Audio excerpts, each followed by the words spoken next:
So hello students, हाय। आज के इस वीडियो में आप फ्यूचर कंटिन्यूअस टेंस में इंट्रोगेटिव सेंटेंस पढ़ने वाले हैं। इंट्रोगेटिव सेंटेंस में आप WH टाइप के इंट्रोगेटिव सेंटेंस पढ़ने वाले हैं।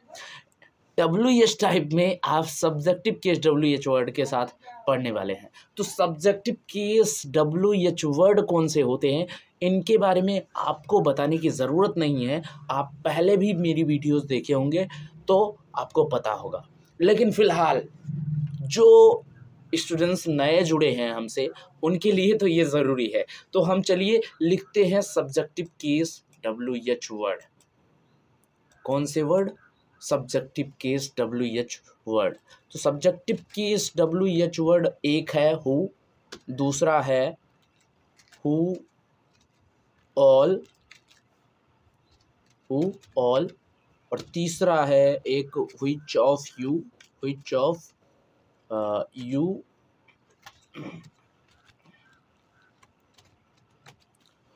ये तीन वर्ड, इनके अलावा भी दो वर्ड हैं, which of us, which of them, और भी हो सकते हैं सब्जेक्टिव केस के लिए। लेकिन ये खास वर्ड है जो मैंने तीन लिखा, ये खास है। इनकी मीनिंग लिख देता हूँ, इनकी हिंदी मीनिंग लिख देता हूँ मैं।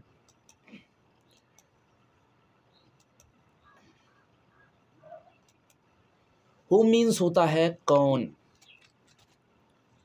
हु मीन्स कौन होता है, और किसने होता है, क्या होता है, किसने। दो मीनिंग होता है हु का।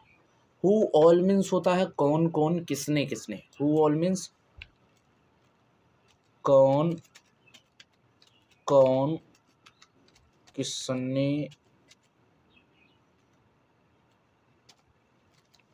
किसने, ये होता है। ध्यान रखिए, हु ऑल मीन्स कौन कौन, किसने किसने।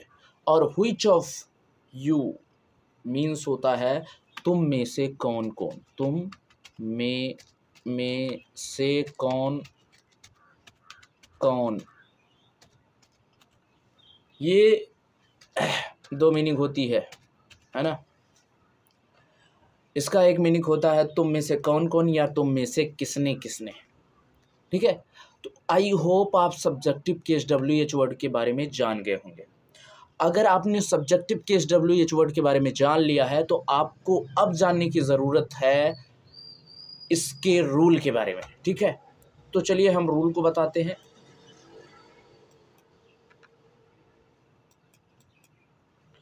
सबसे पहले हम रूल लिखते हैं।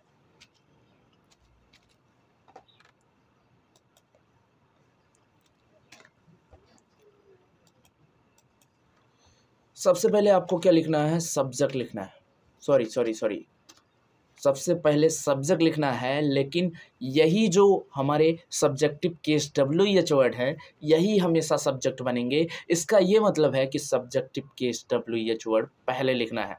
तो S.WH, इसका मतलब क्या है कि सब्जेक्टिव केस WH वर्ड सबसे पहले लिखना है। यानी इन तीनों में से कोई आया तो सबसे पहले लिखना है।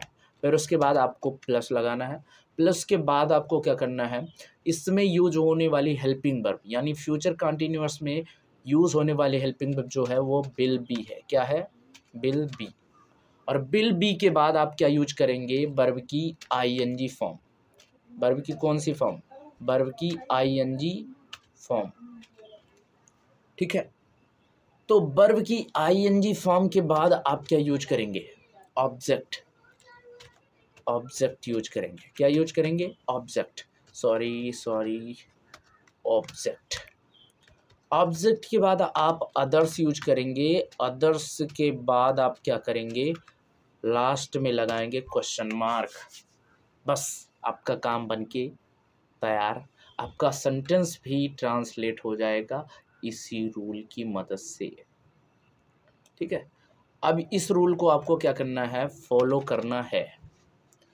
इस रूल को फॉलो करेंगे आप, जो हम एक सेंटेंस देने जा रहे हैं उस सेंटेंस के ट्रांसलेशन के लिए। तो उस सेंटेंस को आप ध्यान से देखिए और ट्रांसलेट कर दीजिए। ठीक है।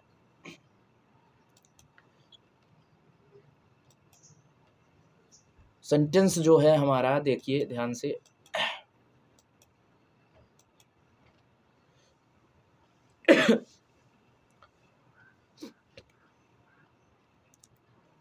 राहुल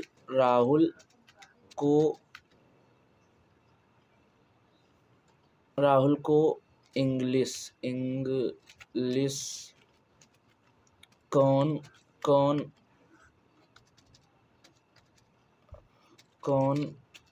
पढ़ा रहा होगा।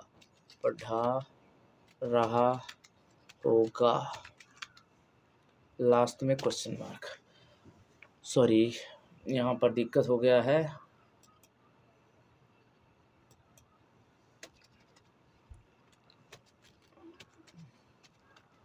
राहुल को इंग्लिश कौन पढ़ा रहा होगा, ये आपका सेंटेंस है, जिससे आप क्या करेंगे, इस रूल को फॉलो करके ट्रांसलेट करेंगे।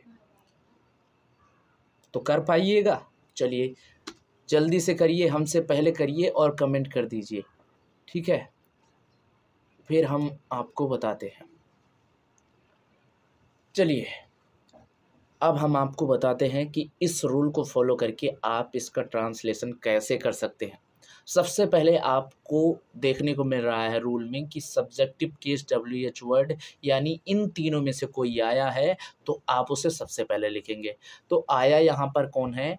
कौन की अंग्रेजी क्या है? हु। तो सबसे पहले आप क्या लिखेंगे? Who. Oh my God, change करेंगे इंग्लिश में।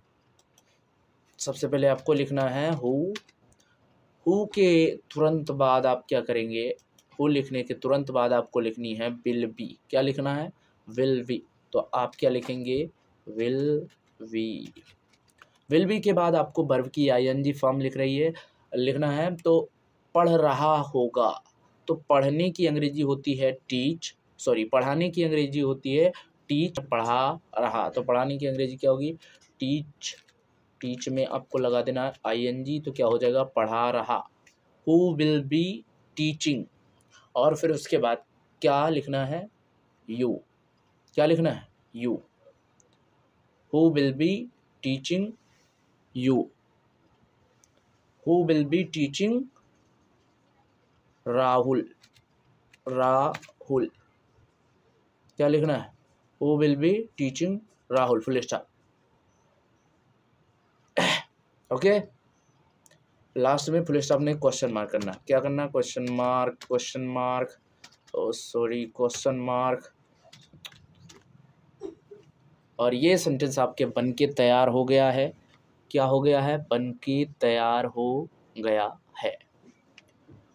तो चलिए फिर हम आपसे मिलते हैं एक नई वीडियो में, तब तक के लिए जय हिंद।